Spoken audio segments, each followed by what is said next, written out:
Okay, so I hope now it is okay for all. Can anyone confirm that is anyone still facing the issue?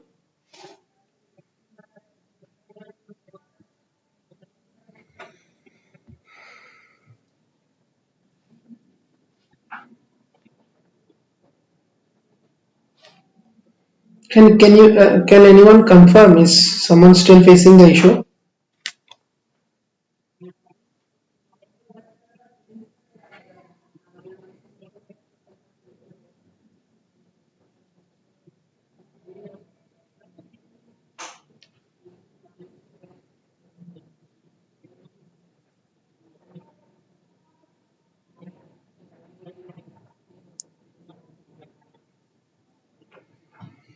Okay, so now we'll study the social conditions. As we know that most of the social conditions were derived from the Varna Shrama Dharma. Now this Varna Shrama Dharma was nothing but a caste system derived or transferred from the ancient India, isn't it? Now in that system, the responsibility of the protection of the caste system was mostly the duty of the king. Okay, and in that position, in that system, the role of the Brahmanas were at the top. As we know that Brahmanas were at the top. Okay, but this caste system was not exactly implemented as it was there in North India. And there was certain sort of reformation before its implementation. How? That most of the non-Aryan tribes like Mech, Koch, Rabha were first converted into Hinduism and later they were admitted in the Shudra caste. So in a way you can say that the four division of caste system was not present in Assam and instead a two division caste system was present where there was Brahminas and Shudras. And most of the tribes were assimilated in this Shudra caste. Okay. So what can we understand from this assimilation of tribe? We can say that the Brahmanas were no longer orthodox and they became more liberal in nature. Okay, and as they were more liberal in nature, there was no strict implementation of caste system. For example, we can say that Brahmanas could eat only certain food. Brahmanas could dress in certain manner. Brahmanas could only do jobs reserved from them. For example, let's say most of the nature of jobs that is associated with Brahmanas were associated with knowledge. But in reality, we see that there were many Brahmanas who were not associated with knowledge related or teaching related jobs.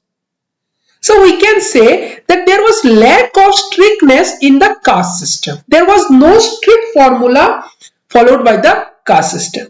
Apart from that, there was absence of untouchability in Assam.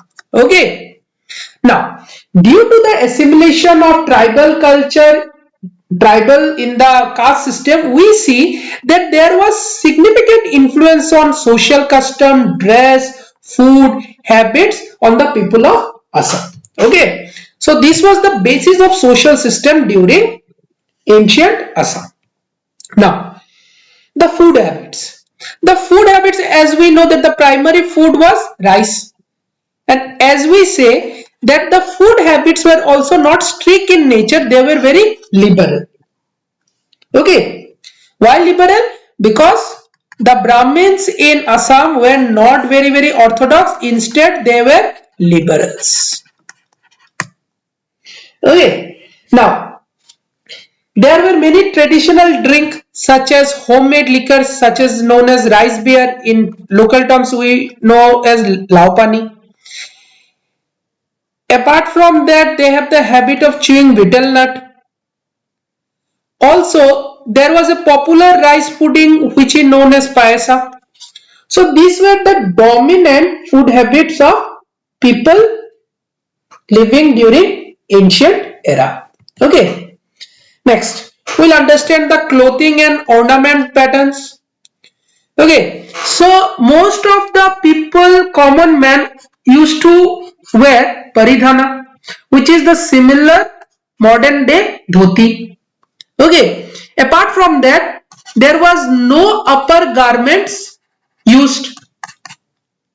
Okay, but this was from the perspective of general people. But higher class people mostly wore pagdi, or which is known as turban, and also they used to wear a upper garment which is known as uttareya. Apart from that, women also wore mekhela. Also, the people of Assam used various gold and silver ornaments, and these were used both by males and females. Apart from that, the people of Assam used scented oils and perfumes. Okay, so this is the basic overview of clothing and ornament patterns in Assam. Okay, now next we will understand the economic prosperity and agriculture.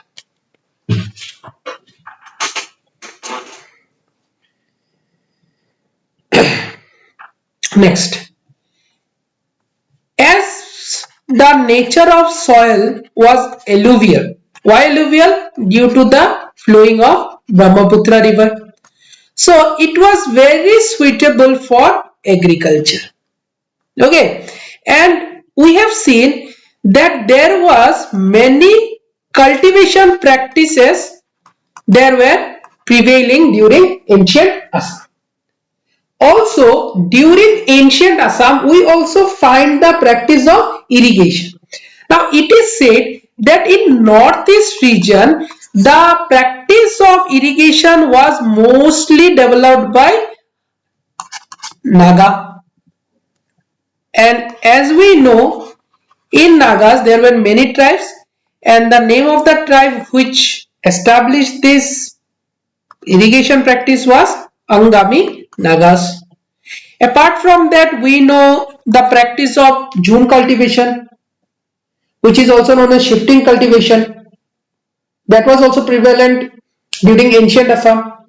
Apart from that, let's understand what are the major crops that were cultivated during ancient Assam. Paddy, jute, mangoes, jackfruit, coconut, and other vegetables and fruits. So we can say that the nature of agriculture was very diverse in practice. Now this was primary sector of economy. Now let's understand the secondary sector, or to be precise, the manufacturing sector. Now in manufacturing sector we find many textile industries, dyeing industries, and metalwork industries. Okay, as textile industries was very dominant, so we find many professional weavers, and it is also said that each of the household has its own loom. Okay, apart from that, during ancient Assam, it is said that most of the cotton and silk clothes were possibly introduced by the Bodos. Okay, even the practice of silk cultivation is attributed to Bodo tribes. Okay, apart from that, the world famous Muga silk and Endi silk was also cultivated in Assam. Next, in Assam, we find a lot of metals such as gold, silver, copper. In fact, in an inscription by Ratnapala, we find the mention of a copper mine in Kamrup. Okay, and as we know that Subansiri is an area where gold dust is found, isn't it? When you read about the details of Subansiri, we can say that gold dust were found on the bank of this river. So we can say that most of the gold particles were found in riverside, unlike Karnataka, where we found in underground. but in Assam we found on the river banks. Okay.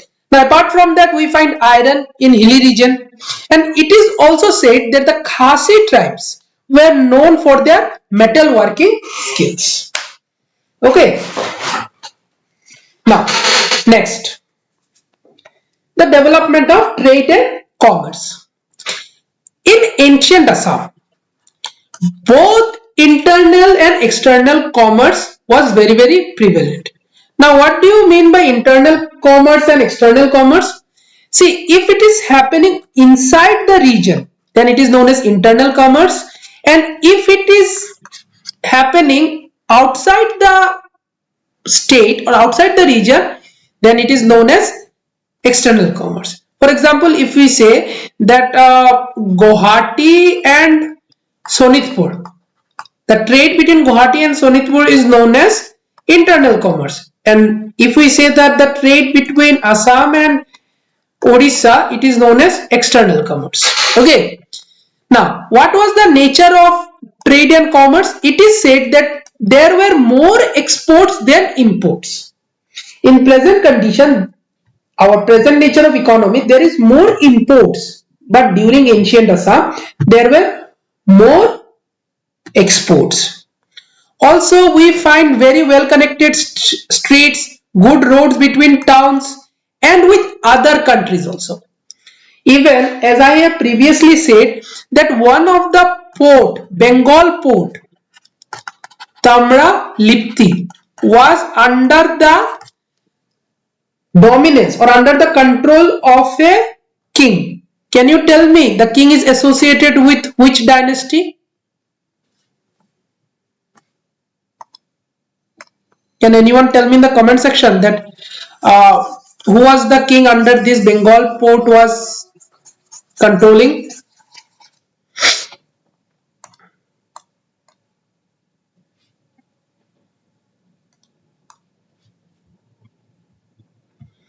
So as I have said in previous class also, that Bhaskar Varman controlled a port named Tamralipti in Bengal. As we know that this was the Bengal portion, and from here they can control the trade with almost the whole of Southeast Asia. Okay. Now, there were certain category of people who are known as Saudagars who transported these Assam products to distant seaports. Okay. And I have said that the Assam export were not only located to India region, they are also located to China, Tibet, Bhutan, Sri Lanka and other Southeast Asian countries. Also, in external commerce, there were many relationships such as Magad, Gujarat and Kashmir.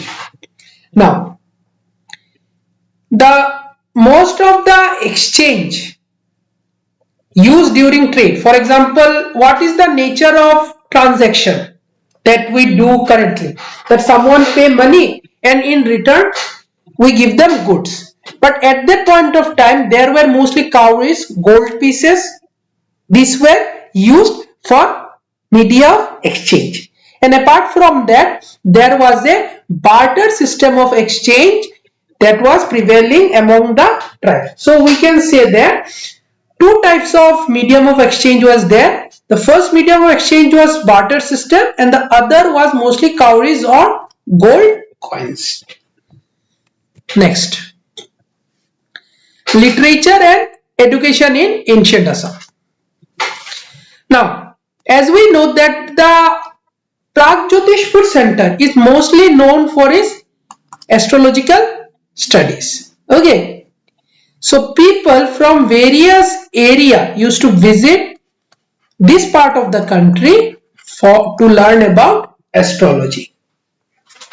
Okay, now this is a very important part. Now there might be certain debates, but I don't want to go to the debate aspect, just want to clarify it. Means there might be a lot of debate on by historians, but as we know that this Sanskrit language, that Sanskrit language and Assamese language were constantly evolving, and it is evident from the 7th century inscription. Now there is a debate between the script, which script was mostly used to write that language. Some say it's Devanagari script, some say it's Prakritic script.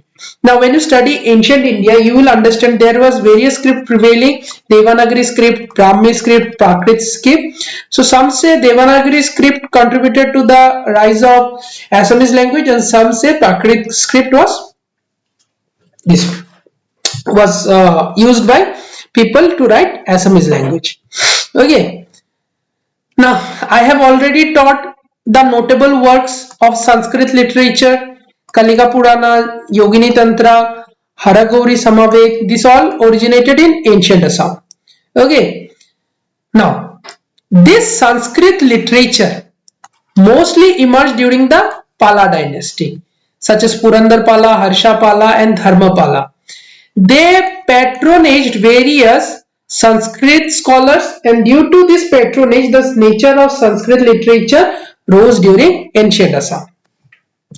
Okay, apart from that, what was the nature of education? Like modern day, we have schools. At that point of time, there was Guru Griha, tolls, temple schools, Buddhist schools, and village schools. Okay, now this Guru Griha was nothing but operated by Brahmins. Sanskrit schools were known as tolls. Various temples also used to impart knowledge. Then Buddhist monasteries used to also impart knowledge, and there were also certain village schools. But this education was reserved mostly for the upper class, and most of the common people were not able to access this knowledge. So in a way, we can say that mass literacy was not visible during ancient Assam. Okay.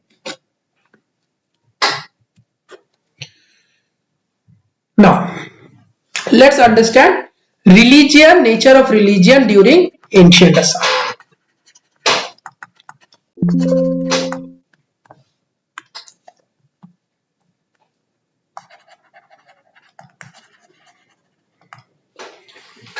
Now, what was the nature of religion during ancient Assam? Initially, after the emergence of Narakasura, we saw the entry of Aryan religion. Okay. Now, after the entry of Aryan religion, we saw that Aryan religion was not exactly implemented as it was in North India. Certain non-Aryan practices such as fertility cults, headhunting, Shaktism were also assimilated and then implemented in Assam region. Next, due to this assimilation, we find the prominence of mother goddess worship, and we see that during the ancient Assam period, the most worshipped deities were Shakti and Shiva. Okay, and the temples were Kamakhya temples and Khesai Khati temples. These were nothing but centers of Shakti worship. Apart from that, we also find emergence of Buddhism in Assam. Okay, so initially Buddhism, the nature of Buddhism which was admitted in Assam was Mahayana Buddhism. But after a period of time, Mahayana Buddhism also followed the same track adopted by the Brahmins, which is nothing but assimilating all the non-Aryan practice. Okay, so similarly Mahayana Buddhism also converted into Tantric Buddhism by adopting the Shaktism. Okay, now this Tantric Buddhism was mostly evident during the Pala dynasty. The growth of Tantric Buddhism was mostly evident during the Pala dynasty. So somewhere we can see that there were various types of religion which were prevalent in ancient Assam. So this shows nothing but the religious tolerance of various faiths by the rulers of Kamrupa. Okay. Next, architectures. Now, as we know that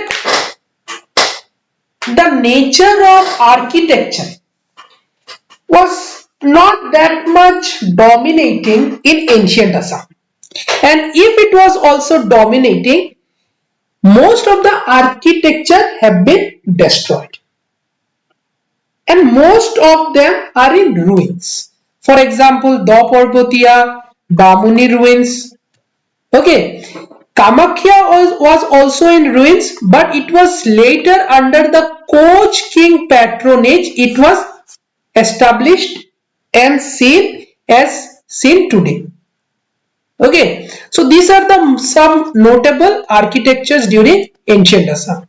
But apart from that, we can say that there were many Hindu temples which were prevalent during ancient Assam, but most of them might have been destroyed. Okay, now in ancient Assam there was also art of painting. A inscription of Balaburman III, which is known as the Nogong inscription, mentions that there was art of painting prevalent in Assam. Okay, now however such painting doesn't exist as most of the paintings have been destroyed. Okay, apart from that, most of the paintings were hung on the walls of the royal palace. So the excellent painting works that we see in Ahom period were somehow could be traced to ancient Assam. Okay. Now, I hope this part is clear to you all. Now, today what I'll do is in the YouTube community section where people generally write posts, what I'll do is I'll give a question so you can practice that question on your behalf. I'll give a question based on all the teaching, all the things I've taught in the class. If someone is willing to write that answer and show me, you can show. I'll give the link to my email. Okay.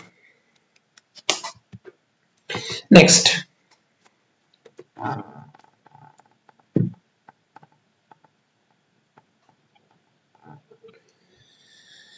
Next we'll study about the Sutiya kingdom.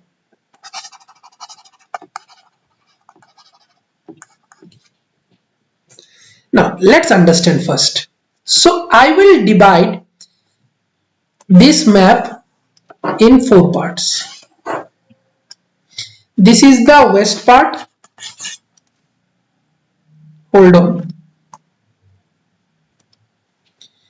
This is the west region. This is the northeast region. This is the south region. Now this portion during the 12th and 13th century was mostly dominated by the tribes such as Bodos. This portion was mainly ruled by the Ahoms, and this portion was mainly ruled by the Sutiyas. So we can say that the north bank of the Brahmaputra was ruled by Sutiyas, and most of the south bank of the Brahmaputras were ruled by the Ahoms. But this was in 13th century, 13th to 14th century. Over the period of time, due to the expansion of the Ahom, most of these territories came under the control of Ahom region. But during the 13th to 14th century, this was the division. Okay. Now, let's understand the origin of the Sutiya kingdom. Okay. So the Sudhya kingdom mostly was found in the late 13th century. Now there was a legend named Raja Bhismaka, and we know that Raja Bhismaka we have studied in the earlier classes in mythological era. So they trace their ancestry to this legend. And who was the founder of this Sudhya kingdom? Virpala. Okay, and he took the ancestry of Bhismaka Raja. Now, he was soon succeeded by his son, whose name was Gauri Narayan. And Gauri Narayan's alternate name was Sonagiri Bai. Next, after Gauri Narayan's ascension in 1244 AD, he took a new title named as Ratnodhaj Pal. Okay, he soon defeated various kings such as Bhadrasen and established a capital named as Ratnapur. So Ratnapur was established by whom? Gauri Narayan, and his alternate name was Ratnodhaj Pal. Now there is a story associated with the name Sodhya. Now Ratnodhaj had a son. Now over the period of time, Ratnodhaj established very good relationship with the Sultan of Bengal. So due to this cordial relation, Ratnodhaj sent his son to Bengal for education. But in the process, Ratnodhaj's son died in Bengal. So the king has to send Ratnodhaj's son to Sudhya kingdom. So the location where Ratnodhaj received his son's dead body is known as Sodhya. Okay. Now, Ratnodhaj was succeeded mostly by 9 kings, and the 8th king name was Dhi Narayan. It was during Dhi Narayan the Ahom Sudhya war started. Now, Dhi Narayan had a daughter named Sodhini. She married to a man named Nityapal. Okay, so we can say Nityapal was the last ruler of the Sudhya kingdom. Now, let's understand about Ahom Sudhya conflict. Now, as we know, as I have said previously, that to write history we need sources. So, most of the medieval Assam history, what is the source of this medieval Assam history? They are known as Buranjis. Okay, so let's understand Ahom Sudhya conflict. So Ahom Sudhya conflict started under the king named Dhi Narayan, and it started in 1520 AD. In the first war, the Ahoms were badly defeated. Okay. After a period of time, another war happened in 1522 AD, which was led by Nityapal. And when Nityapal was defeated, and due to the defeat of Nityapal, the whole Sudhya kingdom was annexed. And in this way, the Sudhya kingdom became a part of Ahom kingdom. Okay. And to administer that part of the region, a new post was created which is known as Sodhya Khoa Gohai. And Farsen Mung was the first holder to this post. Now Farsen Mung was initially a Bar Gohai who was later given an additional post named as Sodhya Khoa Gohai. Next, now this becomes a very important question, that who was the Ahom king during which the Ahom Sudhya conflict happened? It is known as Shungmung. So this becomes a very important information. After the defeat of the annexation of the Sudhya kingdom, the Ahom king performed a ceremony known as Rikhaban ceremony. We'll study in the later slide, but as of now you need to remember that Suwungmung was the king during this conflict. Next we'll study the Khen dynasty.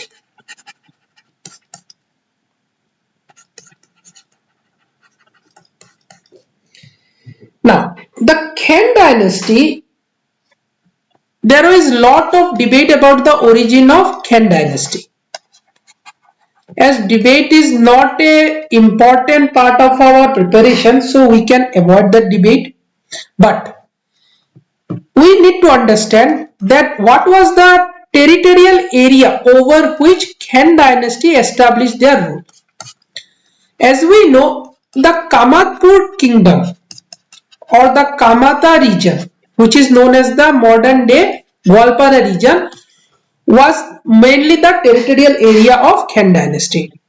And the main founder of Khen dynasty was Niladhaj, and he ascended to this throne in 1440 AD. So this becomes important information that in 1440 AD, Niladhaj emerged as the founder of Khen dynasty.